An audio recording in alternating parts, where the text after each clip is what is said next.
Let's get this graphic up here of Bloom and Lockhart, because Josh Bloom and Conor Lockhart, two Vancouver Canucks prospects, they are going to face off against each other in the Eastern Conference Finals of the OHL playoffs. That gets going in the next couple of days here. Neither has been excellent throughout the playoffs. Like they scored at a higher rate kind of through the regular season. But Bloom, you like that +5. He's been good at 5-on-5. Also a big piece for the North Bay Battalion's penalty kill. That's something we've talked about ever since the Canucks acquired him. Just a good heart and soul guy. He's a great veteran for an OHL team right now. And we'll have to see what happens with both these players. I do think that there's more of a chance that Bloom gets a contract after this year than there is with Lockhart. But hey, Lockhart scoring goals. If he has a tear here to finish us up and then maybe goes to the Mem Cup, like that is what is going to be the thing that earns him an NHL deal if he gets it. So there's still time for Lockhart to improve his stock, and this is the most important time of the year. I just think he's at a point right now where he probably isn't going to get an NHL contract, but he might. And hey, he could make it happen from really strong play to finish up his playoff run here, and his team probably needs that as well.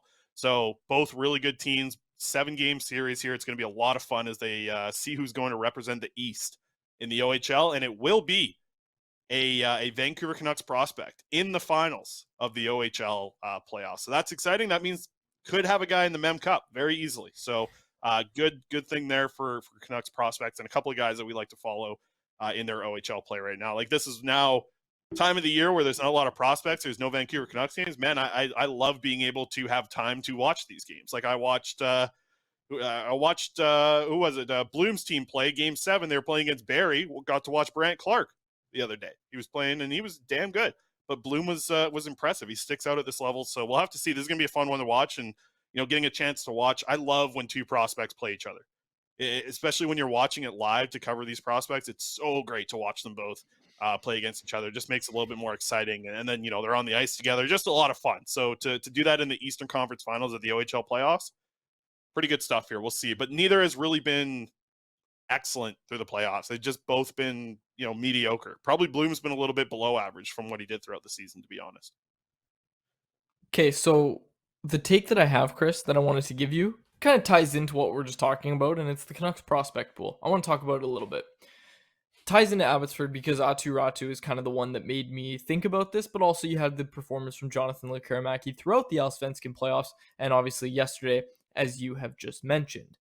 With Aatu Ratu, he scores the goal last night. We already showed it. It was a nice looking goal, but for the whole game and for the series against Bakersfield, you notice that Aatu Ratu isn't the best skater, and that is the knock on him, and ultimately what will, if he doesn't make the NHL, that's what's going to keep him out, right? Like he's got the hockey IQ, he's got the defensive play, he's got all of that down.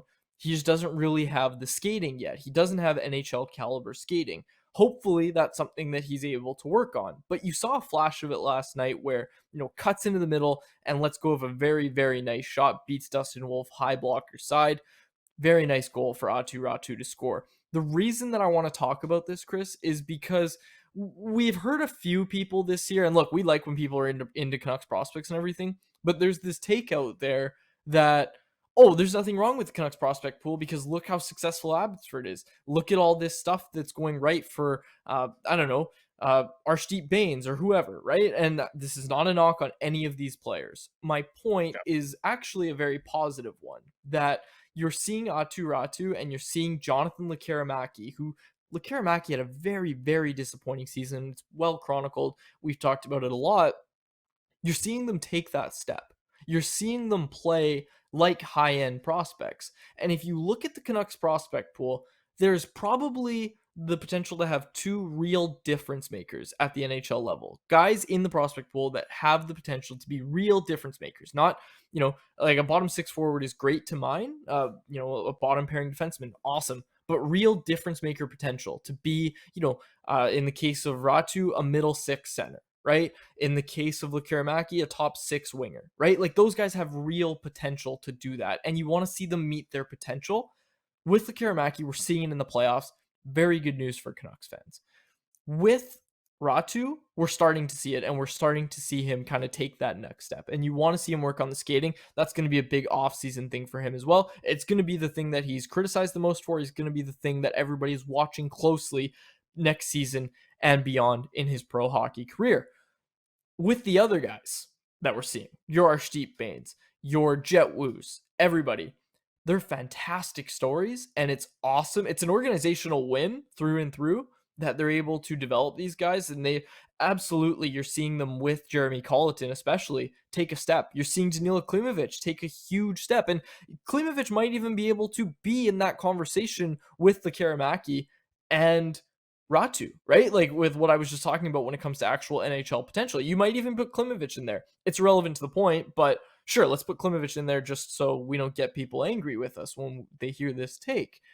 The point is that when you're seeing these guys succeed, it means a lot more than seeing the Jet Woos, the Arshdeep Bains succeed. Because look, that's fantastic, but those guys are going to be depth for the NHL club, right? And I think that's what a lot of people are looking at and saying, okay, well, why does Abbotsford even matter? Because you're building a strong culture down there. Like you're building a strong culture, you're building out your own depth. You're not going to find it on free agency or wherever. You're building it. And these guys are coming up in your organization. That's a very, very good thing. This is a positive take all around.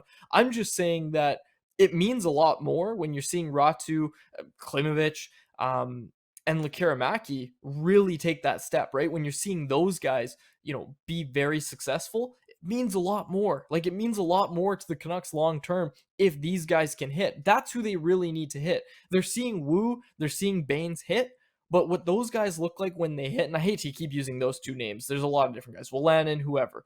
Whenever those guys hit, it doesn't necessarily mean that you're getting a consistent NHL contributor. Their ceiling right now isn't to be, for Jet Woo, it's not to be a top pairing defenseman. It's probably not going to happen for him. But to be a legitimate depth piece, this guy was playing wing in the playoffs last year. He was playing on the left wing. There was no spot for him in the Abbotsford defense core. Obviously, he gets swept by Bakersfield. But seeing these guys at the top end of the Canucks prospect pool take this step, it means a lot. It means a lot for this organization. It's a massive win for the development staff as a whole. And hey, I don't think we can say enough good things about the Canucks development staff. Certainly, all the players that we talk to that get to work with them can't say enough good things. So that's my take that I just wanted to get out there is, seeing these guys take a step in the playoffs, and for Lekaramaki, obviously it's in Sweden. Regardless, seeing them take the step in the playoffs, it's a very, very good thing for the Canucks organization. Yeah, and I think it's also, you have to evaluate prospects differently, right? You look at Arshdeep Bains, right? Let's bring up the two names you talked about a lot, Jet Woo and Arshdeep Bains. Jet Woo is a second-round pick who many defensemen after him have played over 50 games in the NHL. Some have played over 100 games. That player is the one that you want to make the impact. If you get something out of him in the end, okay, hey, maybe you get some NHL games here or there. It's like that's not really a win for the organization in the end. Like a second-round pick that doesn't exactly hit. And listen, there's still development time, so maybe he does. But with Arshdeep Bains in his situation, free prospect, didn't cost you anything to do with a draft pick, didn't cost you anything to trade for.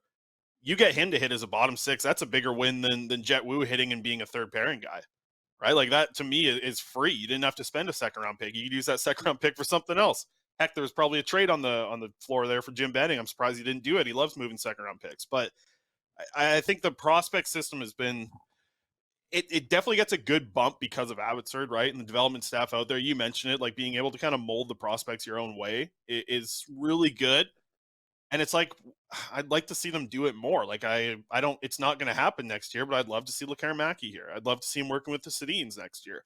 I'd like to see Elias Pettersson over here as soon as possible. And that's something that I asked Patrick Alvin about at the year-end media availability. Like, I didn't necessarily say, do you want to rush these guys to Abbotsford, but like, how important is it to get these guys to Abbotsford and get them the opportunity to work with the organization, work closely with the development staff, everything.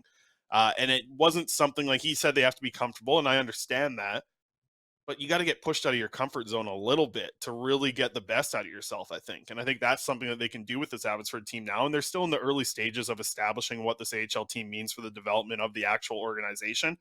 And I hope they lean heavy into it. Like I've said it a lot on this show over the past little bit. It would be amazing for them to draft David Reinbacher and have him playing in the AHL next year, because Reinbacher is going to be in the AHL next year. That's where he's going to play. He doesn't have much more to prove in the Swiss league, and he's not going to the SHL or another league. He's going to come play in the A. Like, that would be excellent. That would be awesome for development.